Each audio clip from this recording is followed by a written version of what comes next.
오늘 열왕기상 17장 1절부터 16절 말씀을 읽었습니다. 믿음과 순종에 임한 하나님의 은혜라는 제목으로 함께 은혜를 나누고자 합니다. 남아프리카의 한 선교사님이 가셔서 그곳에서 사역을 하는데, 그 선교사님은 성경 번역하는 선교사님이십니다. 그래서 성경을 그 부족의 말로 번역을 하는 거예요. 근데 하나 문제가 생겼습니다. 순종이라고 하는 단어를 어떻게 표현할지 모르겠는 거예요. 순종이라는 말이 그 부족에게는 없었던 것이에요. 근데 그런 고민하는 중에 어느 날 한 아이의 아버지가 그 아이한테 심부름을 시킵니다. 너는 이것을 반드시 해야 된다. 꼭 해야 된다. 너는 마음을 다해라.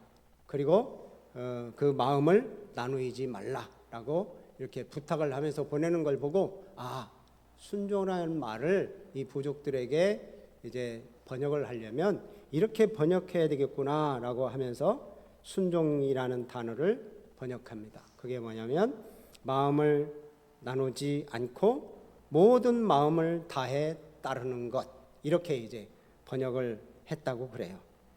여러분, 순종은 결과적으로 따라가기만 하는 게 아니라 이제 우리의 마음을 다하고 그 마음이 다른 마음으로 나뉘지 않는 그런 것이 바로 참된 순종이다라고 이렇게 말씀을 합니다. 여러분, 세상은 우리들을 자꾸 따라오라고 그래요. 세상은 이제 사탄이 우리의 모든 생각들을 다 내려놓고, 또 믿음을 내려놓고 이제 다 따라와라. 너희들 고지식하게 하나님만 따르지 말고, 예수님이 진리라고 예수님만 따라가지 말고 세상 방법도 좀 따라서 살아. 그래서 이제 융통성이라고 하는 그러한 이름 하에 이 혼탁한 세상에서 그냥 어울려서 살라고 그렇게 유혹을 합니다. 그러나 우리는 고집스러운 것이 하나 있어야 돼요. 그게 바로 진리를 따라가는 것입니다. 하나님을 따라가고 말씀을 따라가는 그런 고집스러움이 우리에게 있어야 돼요. 그래서 우리는 이 어두운 세상을 밝히는 빛으로서의 사명을 고수해야 됩니다. 오늘 본문 말씀을 보면 16장 후반부터 나오는 한 인물이 나옵니다. 아합이라고 하는 왕입니다. 이 아합 왕은 이스라엘 7대 왕으로서 아주 정치적으로 유능한 사람이었습니다. 정치를 잘하는 지도자였어요. 약 20년 동안 이 북이스라엘을 다스렸어요. 그래서 외교 정책도 유능하게 펼쳐서 나라를 부강하게 했던 사람이 바로 이 아합이라고 하는 사람입니다. 그러나 결정적으로 하나님을 온전하게 섬기지 않았어요. 우상 숭배했어요. 그래서 영적으로는 아주 타락한 왕입니다. 그래서 우상 숭배를 너무 가볍게 생각을 했던 사람이 이 아합 왕이라고 하는 사람입니다. 그래서 사마리아라고 하는 자기 수도 도시죠. 그 사마리아 도시에 바알을 위한 신전과 제단을 만들고 아세라 여신을 위한 상을 만들어서 우상 숭배를 하도록 그렇게 만들었던 게 이 바로 아합이에요. 그래서 이 아합의 영향을 받아서 백성들마저도 하나님으로부터 돌아서서 바알과 아세라를 섬기게 된 것입니다. 이 일이 이전의 모든 왕들보다도 하나님의 진노를 더 사게 만드는 그러한 일이 되어버렸어요. 그래서 하나님께서는 이걸 그냥 두시지 않으시고 엘리야를 보내십니다. 그래서 오늘 여기에 이제 엘리야가 나오는데, 하나님께서 엘리야에게 여러 가지 명령을 내리시고, 또 엘리야로서는 참 감당하기 힘든 그런 일들을 하나님께서 말씀하세요. 그때마다 이 엘리야는 순종하는 모습을 보입니다.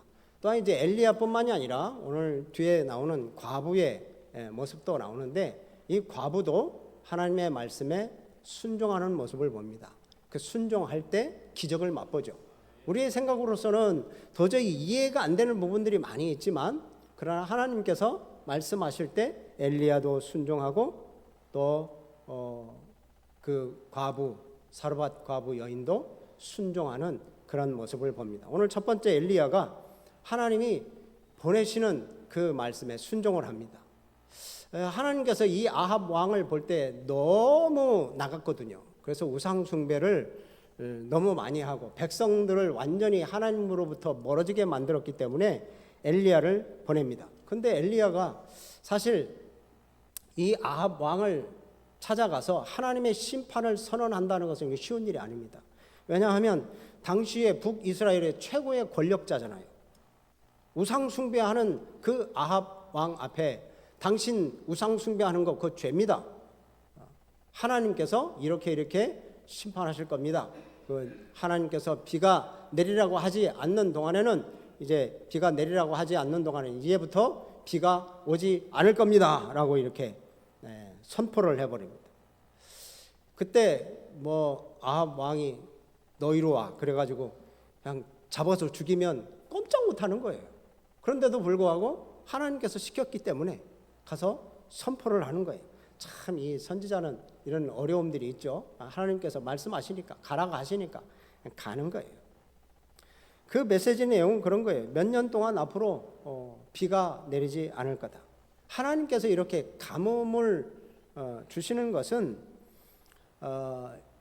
이제 깨달을 수 있도록 그렇게 그들에게 심판의 말씀을 하는 거예요. 왜냐?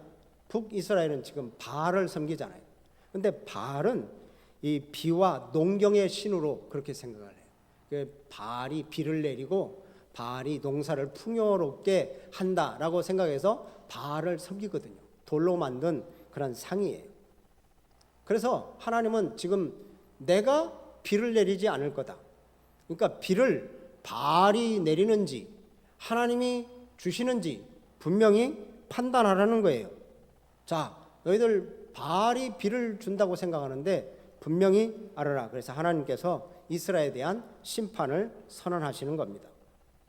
한마디로 말하면 살아계신 하나님을 선포하는 거예요. 하나님은 살아계시다. 하나님이 역사하신다.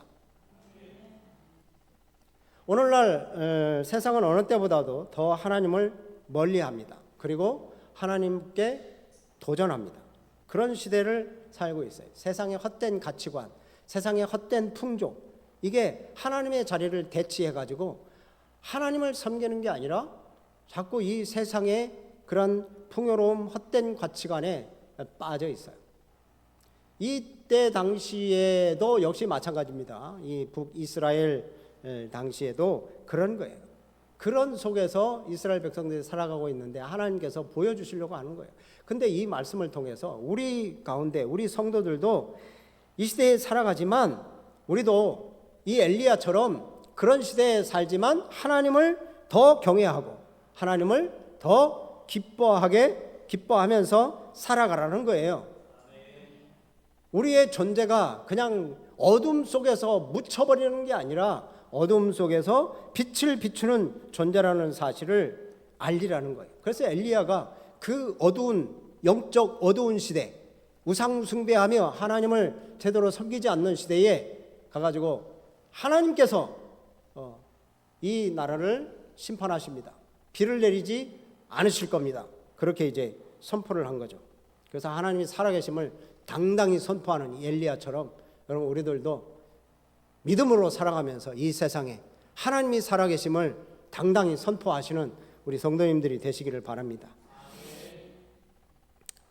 그래서 이제 그 말을 선포하고 이제 나왔거든요. 근데 하나님께서 이 엘리야에게 또 명령을 합니다. 사실 이 아합 왕한테 가는 것조차도 굉장히 힘든 일이었는데 나오자마자 또 얘기를 하는 거예요. 또다시 그 얘기를 하는데 3절 말씀 보면 너는 여기서 떠나 동쪽으로 가서 요단 앞 그릿 시내가에서 숨고 그릿 시내가에 숨어 있어라. 왜냐하면 이제 비가 내리지 않으면 아합이 잡으러 와서 엘리야를 죽이려고 하려고 하기 때문에 나중에 보면 그러잖아요. 이스라엘을 이렇게 괴롭게 하는 자요. 그러면서 막 이제 엘리야한테 뭐라고 하잖아요, 아합이. 그러니까 하나님께서 이 엘리야에게 너 그리 시내가에 가서 숨어 있어라. 그러면 내가 거기서 까마귀들을 보내서 너에게 먹을 것, 마실 것을 너에게 줄 거다. 떡과 고기를 줘서 그 시내가에서 그 물을 먹고 살아라는 거예요. 그럼 그 말을 들으면, 지금 우리가 이 말을 들으면 어떻겠어요? 네? 어디 까마귀가 와서 나한테 먹이를 줄까? 그런 생각을 할 수 있었겠죠. 믿기가 힘든 거예요. 그런데 엘리야는 순종합니다. 그래서 그리 시내가에 가요. 그리 시내가에서 거기 있으니까 까마귀들이 이렇게 아침에 떡, 고기, 저녁에도 떡과 고기를 가져왔어요. 그리고 이 그리 시내가에서 그 물을 마시고 살았어요. 여러분, 까마귀들이 뭐 이렇게 떡과 고기를 가져왔으면 얼마나 가졌을까?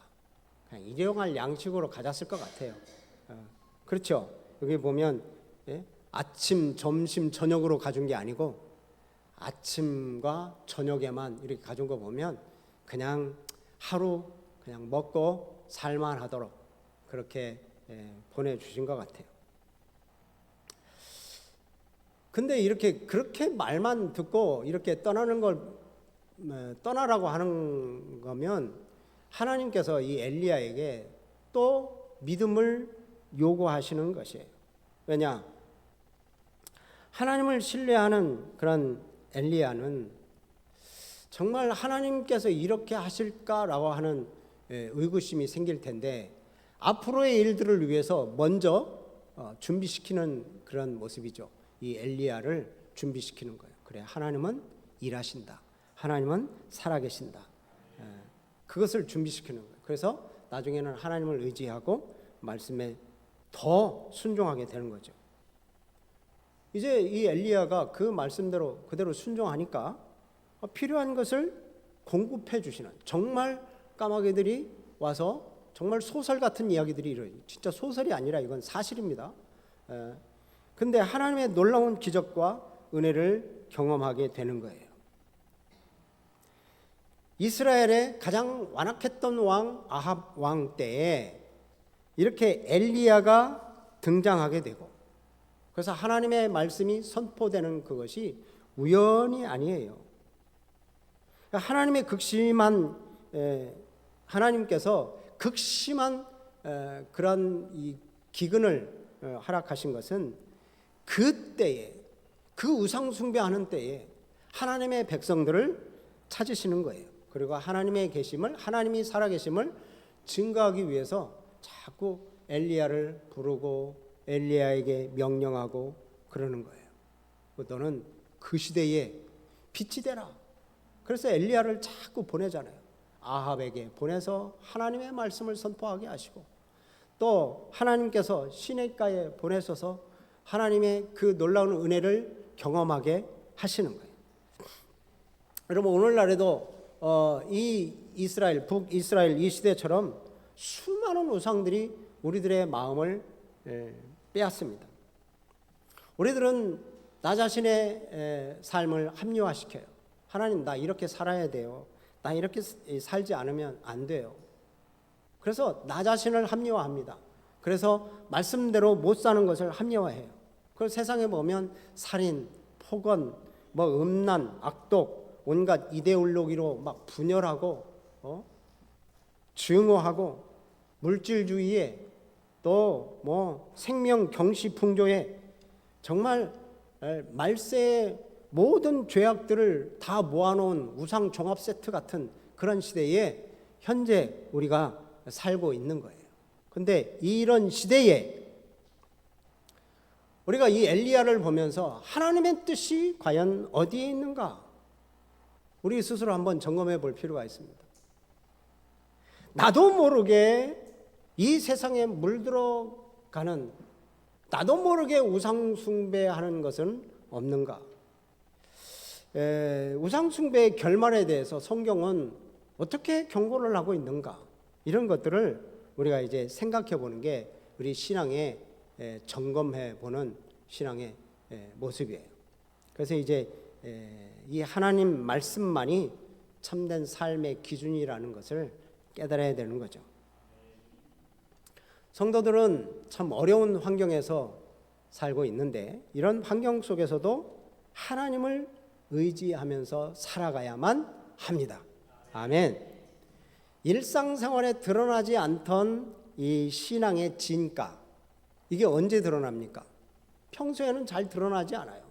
그런데 이 신앙의 진가는, 진면목은 힘든 상황, 또 힘든 환경에서 드러나게 되어 있는 거예요.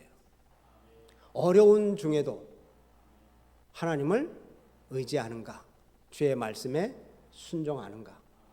이 엘리야처럼 과연 이렇게 그때의 최고의 절대적 권력을 가지고 있는 아합 왕 앞에 가서 하나님께서 이렇게 선언하셨습니다 라고 선포를 하고, 또 그리 시내가에서 숨어 있으라고 하니까 거기 가서 또 숨어 있는 그러한 어려운 환경 속에서 하나님을 의지하는지 안 하는지 우리 스스로를 좀 점검해 봐야 돼요.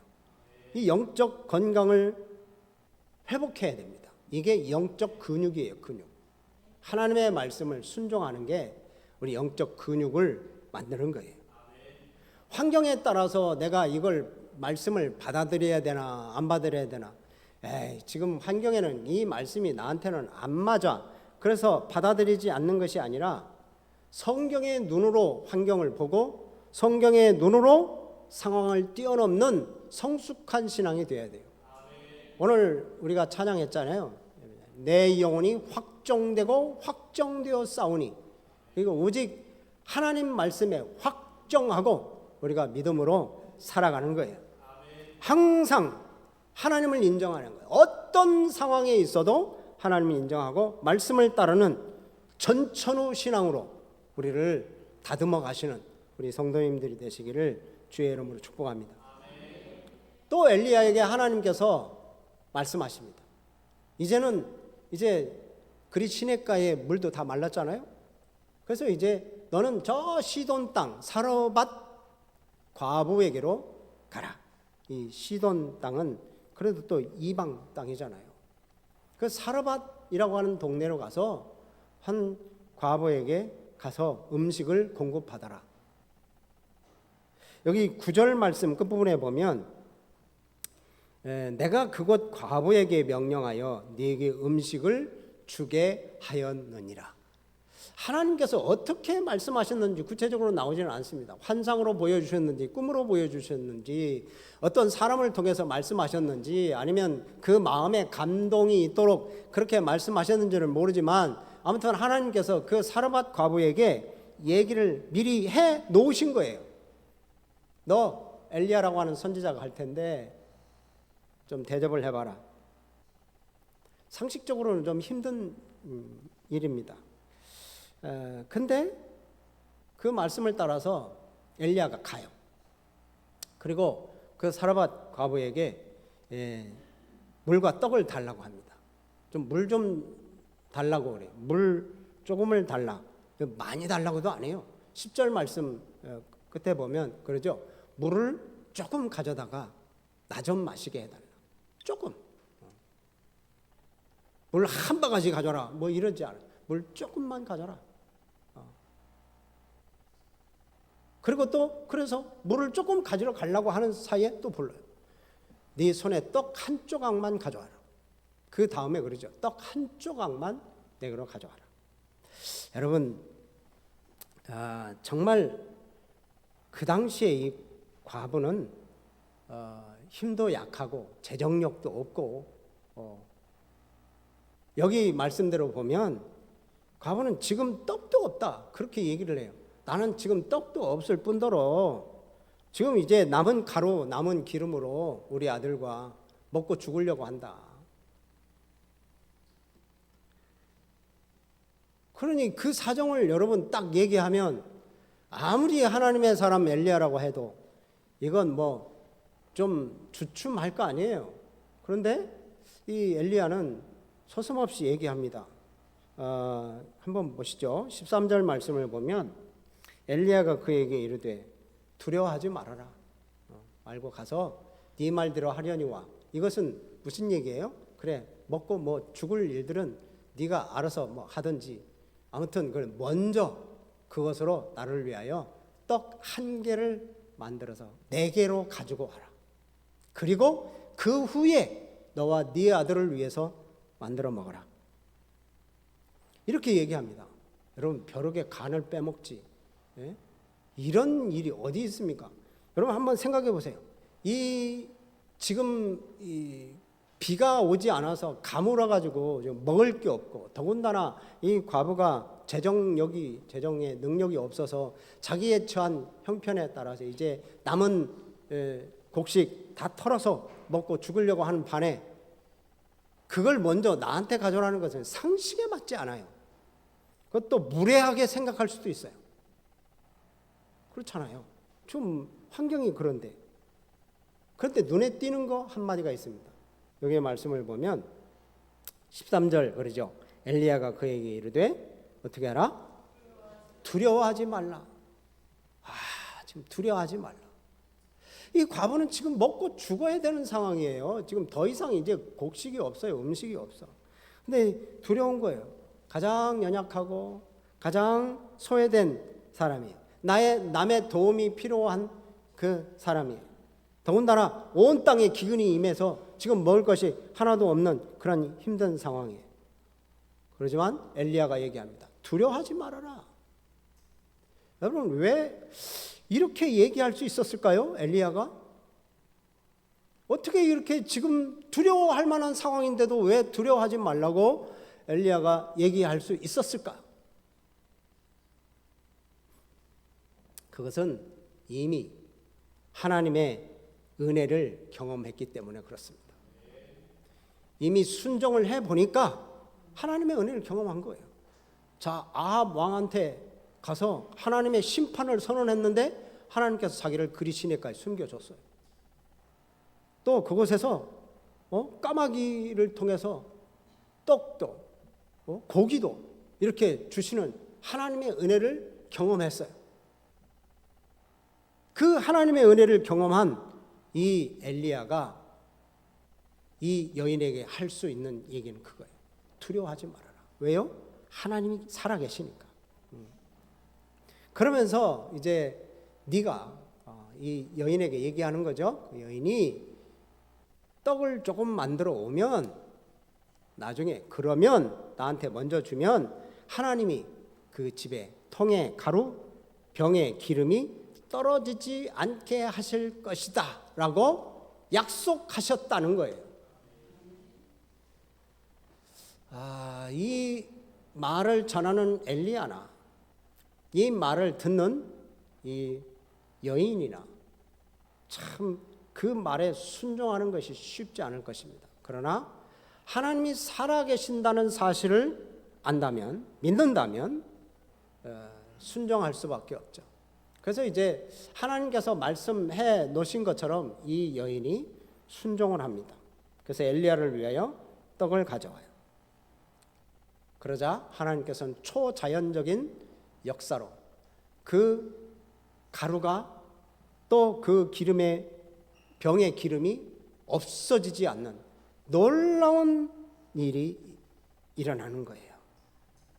여러분, 하나님의 명령은 우리가 순종할 수 없을 때, 하나님의 말씀에 순종할 수 없을 때 그래도 순종하면 기적과 하나님의 은혜, 하나님의 축복이 임하게 되는 줄로 믿으시기를 바랍니다. 여기서 이 이야기를 왜 하셨을까요? 이 성경은 왜 이야기를 하셨을까요? 이스라엘 백성들이 믿는 그 바알이라고 하는 신, 우상이죠. 그 바알이라고 하는 것이 물도 준다, 양식도 풍성하게 준다, 생명도 준다라고 생각을 했는데 하나님께서 비를 딱 멈추니까 바알이 그러는 줄 알았는데 바알은 물도 주지 못하고 양식도 못 주고 생명도 못 줘요. 그것을 알게 하시는 거예요. 그러나 하나님께서는 그 우상 숭배하는 그 땅에도 하나님께서 엘리야와 과부 모자에게 먹을 것을 주기도 하시고, 나중에 과부의 아들이 죽었을 때 그 아들에게도 생명을 불어넣어 주셔요. 누가 하시는 거예요? 하나님이 하시는 거예요. 여러분, 그것을 우리에게 가르쳐 주는 거예요. 우리가 이 세상에서 살아가는 데 있어서 다 뭐 세상에서 내가 하는 것 같고 이 세상에 굴러가는 것처럼 살아가야만 잘 사는 것 같고 그렇지만, 여러분, 하나님이 하시는 거예요. 하나님. 우리의 인생의 주인은 하나님이시라는 겁니다. 그것을 지금 하나님께서 이 북이스라엘 백성들에게 선포하시는 거예요. 북이스라엘들은 지금 하나님도 섬기고 우상도 섬기고, 그래서 바알이 우리들에게 축복을 준다고 생각하잖아요. 그래서 그것을 하나님께서 가르쳐 주시는 거죠. 오늘도 이 본문 말씀을 통해서 여러분 우리 깨달으시기를 바랍니다. 우리의 삶은 하나님께서 주장하십니다. 하나님께서 우리를 이끄시고 하나님께서 순종하는 자에게 복을 주시는 거예요. 오늘 말씀을 간단하게 정리합니다. 첫째, 하나님은 우상 숭배를 미워하시고 죄를 심판하신다는 거예요. 그래서 엘리야를 보내셔서 심판의 말씀을 선포하게 하시죠. 여러분, 우상 숭배는 하나님보다도 더 사랑하는 것이 있으면 우상 숭배예요. 내가 재물을 더 사랑하거나 명예를 더 하나님보다도 더 사랑하거나 자녀들을 하나님보다 더 우선시하고 더 사랑하는 것이, 이게 바로 우상 숭배예요. 하나님이 이런 것을 제일 싫어하십니다. 용납하지 않으셔요. 우리가 믿고 의지하고 예배할 대상은 하나님뿐이심을 믿으시기를 바랍니다. 둘째로, 하나님은 어떠한 상황을 고려해서 순종하는 것을 원치 않으십니다. 나는 이런 상황이니까 아직은 안 돼요. 그게 아니라 상황을 뛰어넘는 순종하기를 원하시는 거예요. 그래서 이 엘리야를 통해서 사르밧 과부에 얘기하지 않아요. 두려워하지 말아라. 이 상황은 두려워하는 상황일지라도 말씀을 실천하기 힘든 상황인데, 그것을 내가 먹고 죽으려고 했던 그 조각을 조금이라도 이렇게 나누어 준다는 거, 그거 쉽지 않잖아요. 그런데도 불구하고 하나님께 순종하면 하나님께서 책임주시는 거예요. 이게 영적 훈련입니다. 영적 훈련. 오히려 그렇게 말씀을 실천하기 힘든 상황에서 순종할 때 더욱 강인한 용사로서 우리가 설 수 있는 거죠. 그렇게 하나님께서는 훈련하시는 거예요. 엘리야를 훈련하시고 이 사르밧 과부 여인을 훈련하시는 거예요. 그래서 오늘 말씀을 보면 이 믿음과 순종을 통해서 엘리야와 사르밧 과부가 하나님의 기적을 체험하고 하나님의 은혜를 경험하게 되는 거예요. 하나님은 우리가 상상할 수 없는 방법을 동원하여서 우리에게 간섭하시고 우리를 인도하시고 일하시는 분이세요. 그리고 또한 우리가 기대하지 못했던 부분까지도 그렇게 하나님은 우리를 주관하시고 우리를 인도하세요. 그러니까 여러분, 하나님만 믿고 주의 말씀 앞에 늘 순종하면서 살아가셔서 하나님의 마음을 기쁘게 하는 우리 신앙인들이 다 되시기를 주님의 이름으로 축복합니다. 아멘. 우리